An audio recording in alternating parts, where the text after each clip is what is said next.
Hi everyone, I'm Brad, and this is my instant replay machine that somebody was nice enough to send to me, a listener was nice enough to send to me. It's an instant replay hard disk audio 2.0 by 360 Systems. It's a radio soundboard. I guess it's from the mid-90s, early 2000s. The dates on the back of mine say like 97 and I think 95 inside. It's a pretty cool thing. You turn it on and it boots up and it does all these really cool light things. Look at that, isn't that sexy? That's the hard drive spinning up, which is sort of a problem. We're going to be dealing with that here in just a minute.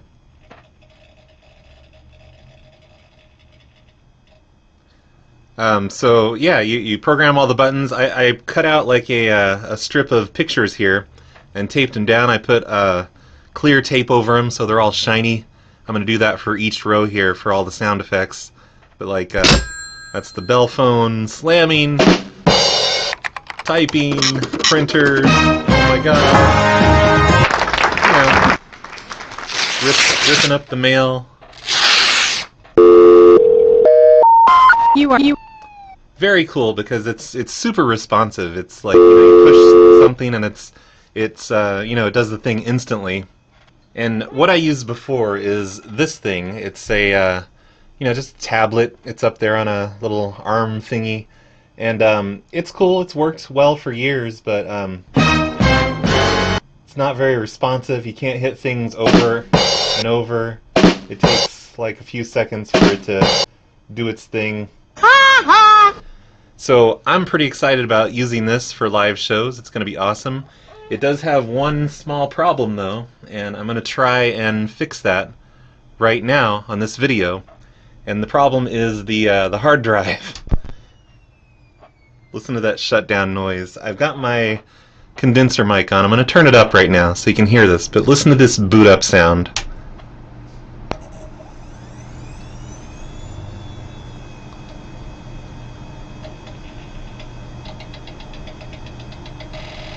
Does not sound too good.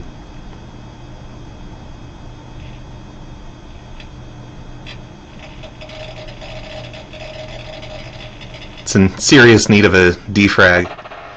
But the other problem is that like every button I press, well, I mean, besides the whining sound that you hear right now, it's making this high pitch thing. I don't know if you guys can hear it. I think it's the only thing making noise in this room right now, other than my office chair. But okay, so like, okay, I'm gonna turn down the volume on my mixer, so it's still gonna make the noise. You're just not gonna hear it. But listen to this. Every button press has hard drive sounds, like it's going all over the place, all over the hard drive to find sounds. Probably not the best thing. It's probably about to die. It's a Scuzzy drive, so it's very hard to replace. So I got on eBay and I purchased a thing that's supposed to replace it. I could have just got another Scuzzy drive, but this seemed like a better solution. This is a Scuzzy drive replacement kit. It's 50 pins. It's got a weird power supply hookup, and it's a SD card. Yeah, right there. SD card. Very cool little thing. I'm pretty sure this is going to work. If not, I wasted like $80 for this thing. And then it's got this weird power supply. This is like a floppy drive connector, but the hard drive inside uses these big connectors like this. So I got a package of converters on eBay for $10. 10 cables for $10. I only need one of them, but that's the best deal I could find. So what we're going to do right now is we're going to power this thing down. Here, listen to these power down sounds. See, that kind of illustrates how loud this thing is while it's sitting here on the desk. So I'm disconnecting the power cable. I've already taken the screws out. Like when you take this thing apart, you take the little rubber feet off of these 3 holes, and you hope that you have a driver what is it, 5/16 that will actually fit in that hole. This one barely did. And takes those things out. I don't know how I'm going to get it back in. I guess I'll have to magnetize this thing. But that's been done. I think I'll just leave them off so I can open this thing up anytime I want and peer inside and see how amazing it looks in there. It's pretty easy to take this thing apart though. It just slides back and forth. You pull it up and then you pull it forward and it comes straight off. There it goes. And like over here you've got some cables. You just got to kind of pull them out. They're gigantic cables, so you're not going to break anything, or it's, you know, less likely than in newer electronics. So that's it. I just let that other one sit there. And then here's the big hard drive. Oh yeah, I'm going to take this other one off because I got to move things around to get this hard drive out. It's really weird how you take the hard drive out. In fact, I guess I have to unplug all of my audio cables too, because I have to slide this thing forward to get the hard drive out. And here's the power cable. That's the thing I'm going to have to put the converter on. Oh, that's interesting. Yeah, I'll explain what's interesting about that in a minute. Sorry. Just pull this cable out, and it's all ready to pull the hard drive out. And now that I think about it, do I really want to pull the hard drive out? Seems like I could just set this on top of it, but I need to put something in between because there's no way to mount it. Like, none of the screw holes line up. I think I'm just going to have to put that right there. Then hopefully this will reach.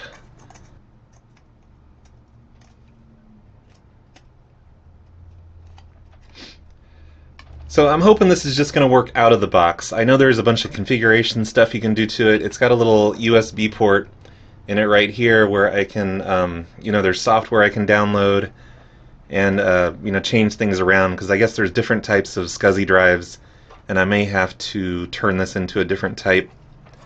I guess that's how you would say it. I don't know anything about Scuzzy. I don't think I've ever owned a Scuzzy drive before. Scuzzy drives were popular in the 90s and the early 2000s, I guess. I think they were faster than IDE drives. Yeah, see, I can just leave that right there. I don't know what to put in between. I know I shouldn't, you know, this is, I'm assuming aluminum or metal or something. There's all these contacts on the bottom. What should I put there? An electrostatic bag? Is that going to catch on fire? Should I do this? I don't know. We'll figure that out in a minute. I'll turn off the camera, look around the house. Maybe I can cut out a piece of plastic for that. All of my hard drive things are double.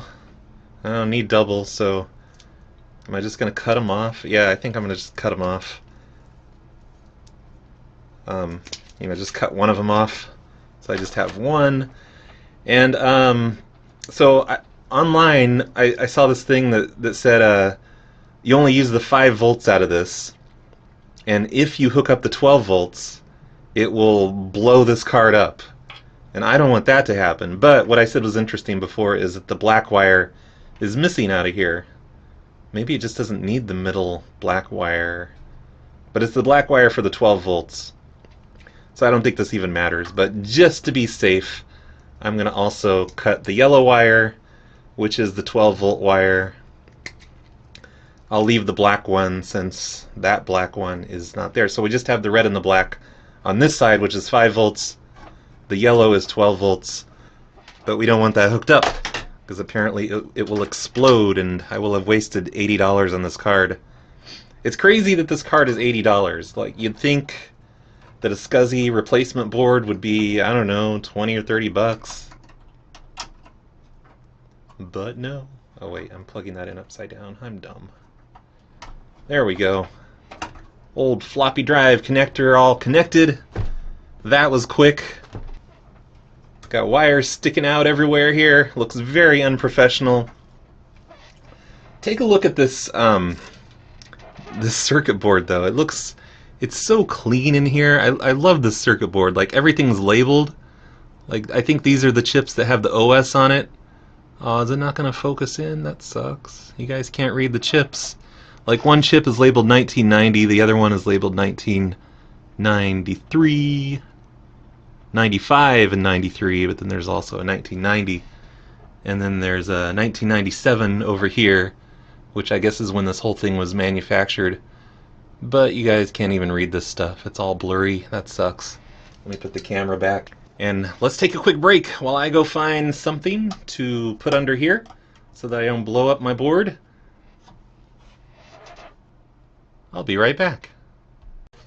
Okay, I am back. I found the perfect solution, which is a party pail. Ice cream, vanilla. I'll just cut this into the shape of a hard drive.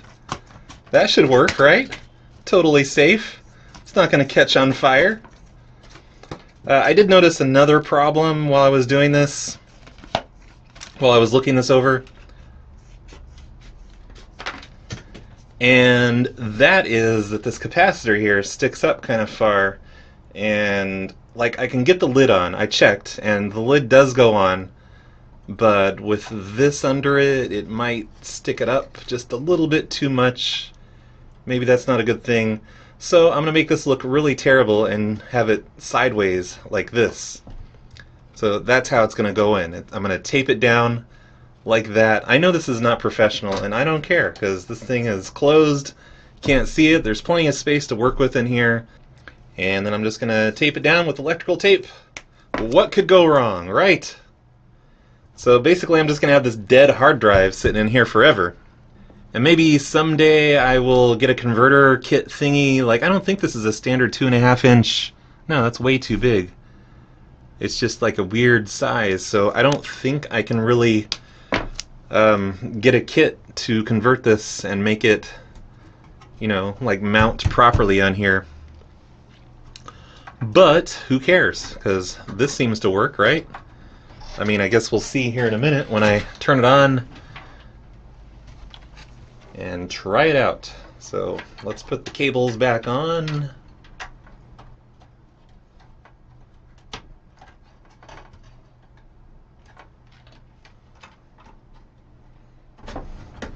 Hopefully I remember which cables go in which spots. Pretty sure I can't mess that up.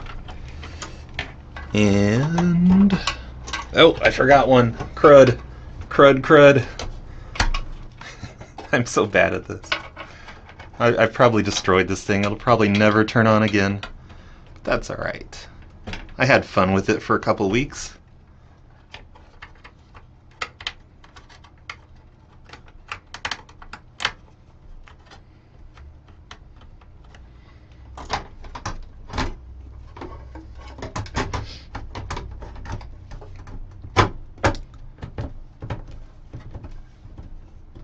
There we go. Fits on there.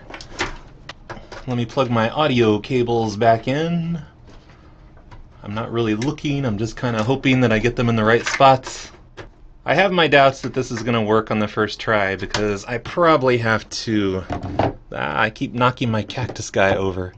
I probably have to load that configuration software and spend like 2 hours figuring out how this stupid thing works. And that's going to suck. But here it goes. Keep your fingers crossed. That's good. We have a cursor doing its boot up thing. I have booted this up without a hard drive, and this is what it does. Please wait. Restoring defaults.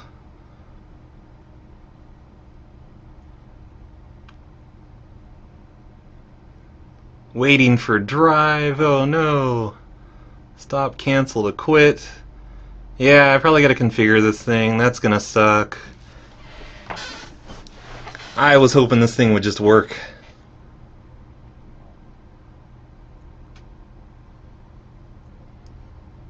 But maybe if I hit cancel, internal drive not ready. Select internal drive. Okay. It's waiting for the drive. So yeah, maybe I need to format the card. Maybe that's all I have to do. What would I format it as, though? I don't know. If you'd like to buy a thing of cables here, $8 for 9 of them. No, maybe $9. I'll charge you $9. Yeah, that's what I'll do. You don't deserve a discount. Really, I'm probably just going to throw them in the trash, though. Alright, so it looks like I am downloading software and hooking up the USB and figuring out a bunch of stuff that I don't really want to know about. What a pain in the ass. Alright, I am back. It is several hours later. I've been screwing around with this thing forever now. And I'm really glad I'm making this video. I'm going to take some pictures too and put this all on a website so the next person that wants to do this doesn't have to go through as much hassle. Because that's the problem. Like, I googled this thing and there's very limited information about putting one of these things into the 360, into the instant replay. But I got it to work. It is working. I'm happy. So I'm going to show you how I configured this in the utility. First of all, you have to go to a website. It's called codesrc.com, and I guess they're the ones that make the card. And they have like the firmware and the bootloader and all that crap. So I've got the 5.1 card. And it was confusing because the version only goes up to 4.8, but that's the one I use. There's a bootloader, there's firmware, and there's the Windows software. So you download the Windows software that you need. I needed the 64-bit software, and there's two pieces of software. There's the monitor, and then there's the utility. I got both of them, but the monitor didn't really do anything for me that the utility didn't do, so just ignore the monitor, download the utility. And you'll also want to get the latest firmware from the latest version of this thing. It looks like the most recent one was from April of this year, 2018. Download that, put it in a directory, and you'll also want to get the bootloader. I was also confused about the bootloader. I think I put too many of the files on the thing, but it works, so whatever. I got the version 5.1.hex. And then I also got the USB bootloader version 5.1 ELF and .hex. I don't know why there's different ones. I don't know. Like, I'm not smart, you guys. I just like clicked on things randomly and it finally worked out. So the utility looks a little bit like this, and I'm just going to show you how mine is set up. I pretty much didn't touch anything over here. And the utility lets you set up 4 different Scuzzy devices on your SD card. I have an 8GB SD card. And I only need one drive, and the part that took me forever to figure out, just by trial and error and just trying everything I possibly could, is that I actually have to set up 2 drives, and I don't know why, because there's only one actual Scuzzy hard drive in the machine. I'm sure somebody that's watching this is going to tell me I'm an idiot, and this is why you need 2 drives, but you do need 2 drives. The first drive is the one that it does not use, so I set up the drive size on that one as 0.25 gigs because it's not used, like it's not being used for anything. Everything else I left the same. The ID is 0 for the first one. Hard drive, no quirks. You know, maybe I can change some of this around. I just don't know. I'm not going to touch it. I did click on the auto for the start sector because it gave me an error whenever I added device number 2. So on device number 2, the ID is 1. You'll want to check this box that says enable the target. That just means, you know, it's a hard drive, it's working, it's reading it. Put auto on that. It should already be on 512 sectors. It gives you this number, and I set my device on this one to 7 gigs. That way there's a little bit left over for those bootloader files and stuff like that. And that's it. I just left all this stuff alone. I don't think it really matters. After that, oh yeah, before you do any of this stuff, you need to upgrade your firmware. Make sure you do that. Just click on Upgrade Firmware, and it will ask where the file is. It's right here, next to the Skunkworks directory. I already did it, so I'm not going to do it now. But anyway, after you select your drives, click on File and save this to your device. Your device will do this cool blinking light thing, and your debug log will do a bunch of crazy lines of stuff that it's doing and writing to, and it's done. Save complete, hit close, and that's pretty much it. Now you unplug your USB. I don't think you're supposed to have your USB plugged in while you're booting it up on the 360. Don't do that. Just in case. I could be wrong. I don't know. After you unplug your USB cable, turn on your 360, and it does the boot up thing. Got the little cursor like it's the 1980s. And it's so much quieter now. You guys might hear like a whirring fan in the background. That's the fan on my laptop. It was spinning up because I'm running OBS to show you those screens. Oh no, look at this. Wrong disk format. This had me stumped for a while because I don't know how to use the 360. This thing is new to me. But I found out by finally reading the manual that you turn it off and then you hold down the stop button. Just hold it down. Don't let go of it while it boots up. Keep holding it. Even while it does all this stuff.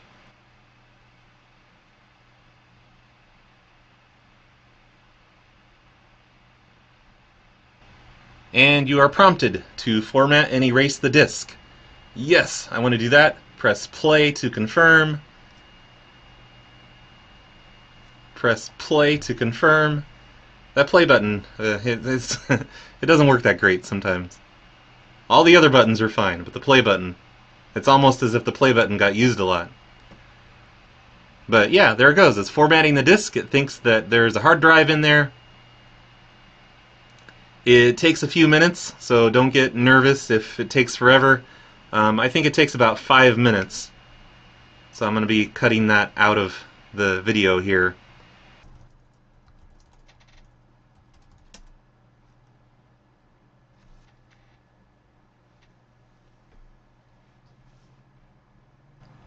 There we go. It's done. No cuts available. I think it said 4 megabytes there. I think that's referring to the RAM. But if you hold down the stop button now, it tells you that I have, I don't know why it says maximum length, but it says 16 hours left is what I have available on the recording now. And is that in linear mode or is that in the other mode? Let's find out.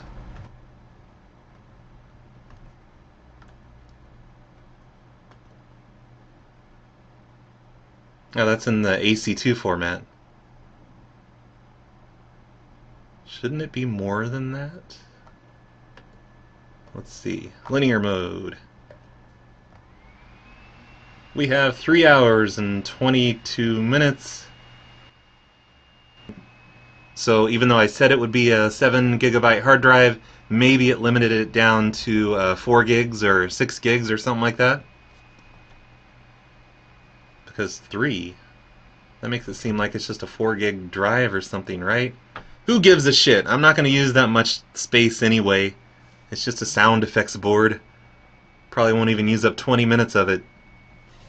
Alright, so while I had the camera off, I taped the ice cream bucket to the bottom of the board so that it wouldn't slip off and none of the contacts would touch anything. I'm going to put it in basically the same position as it was before and put a piece of tape or two next to it. I have to hold this board up, I mean the top of it up while I'm doing this. Oh wow, that doesn't look good at all. Whatever, who cares? It's not going to go anywhere. There. Perfect! It's like new! Alright, I think everything is in there really good. There's another piece of tape. Put that one on there. That'll do it.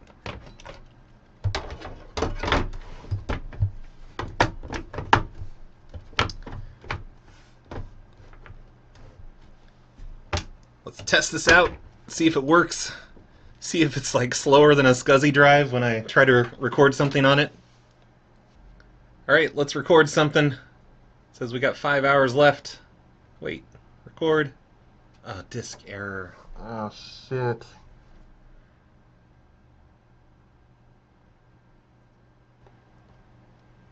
Fuck. Really?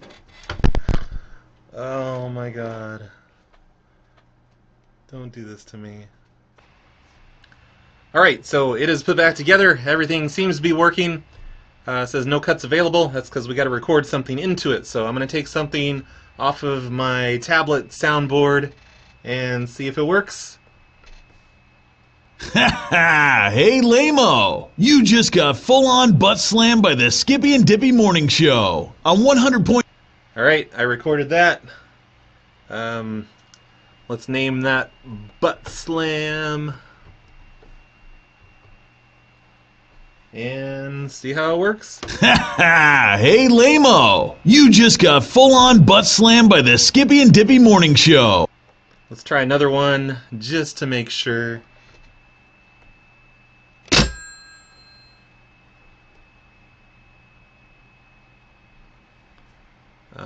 We'll call that one Phone. Phone 01 apparently. Oh no, just phone, okay.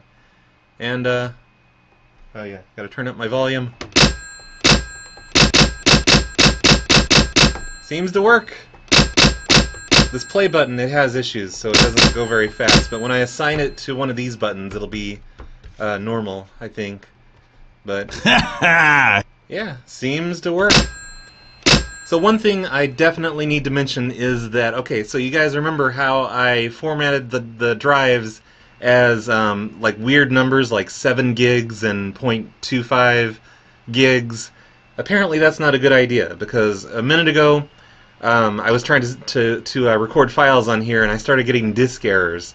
Apparently it does not like those sizes. So if you're going to do a size, I would suggest either 2.1 or 3.2 gigs. I made each of my drives 3.2 gigs.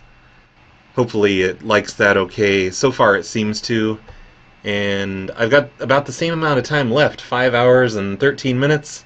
I think that's in linear mode, right? Is that linear mode? Let's see what mode that is. Yes, that's in linear. If I did the AC2 format, it'd probably be, like 24 hours. Actually, let's check on that.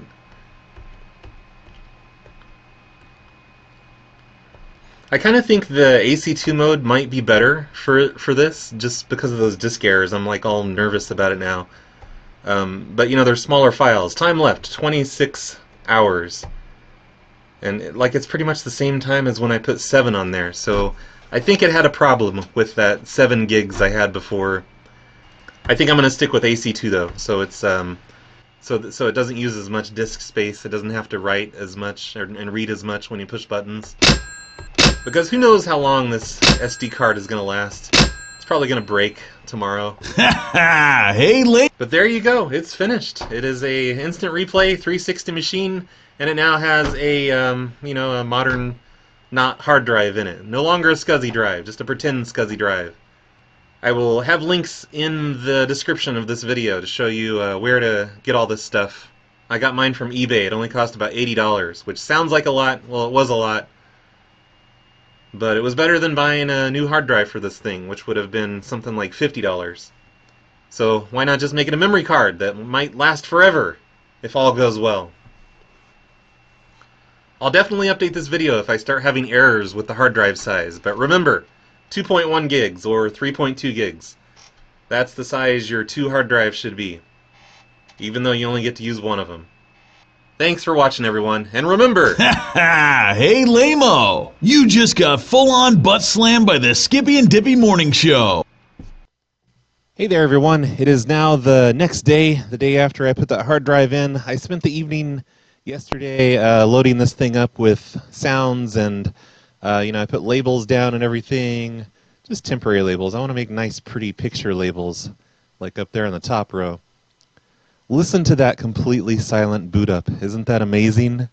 It doesn't sound like the DeLorean time machine starting up. It's just completely silent. It's such a nice change. That hard drive was really loud. But I just wanted to quickly demonstrate that this thing works awesomely with the memory card hard drive thingy in it. You can do the repetitive. Well, okay, that one's a bad recording. I need to re-record that one. But yeah, see, it does that stuff. The buttons are very responsive, very instant. Well, another. So yeah. All of our representatives. Don't want to do that one. We're sorry. This person is dead. Please hang up and give a moment of silence. Message PLA. So yeah, it works great. Everything's working great. No problems to report so far. It's only been, like 12 hours, but I don't foresee any problems happening after I resize those hard drives. It's been working perfectly. There we go. I'm happy with it. You should be happy too. Order one of these Scuzzy to SD converter thingies. I'll have a link in the description of this video. And do this to your own machine. And if you want to hear all of these sound effects in action, I do a few shows. The Snowplow Show at snowplowshow.com, Brad's Cactus Shack at notla.com, and the rest of the shows I guess you can find on phonelosers.com. So if you enjoyed this tutorial, you are hereby ordered to listen to all of those shows. Every single one of them from now on. Bye, everyone.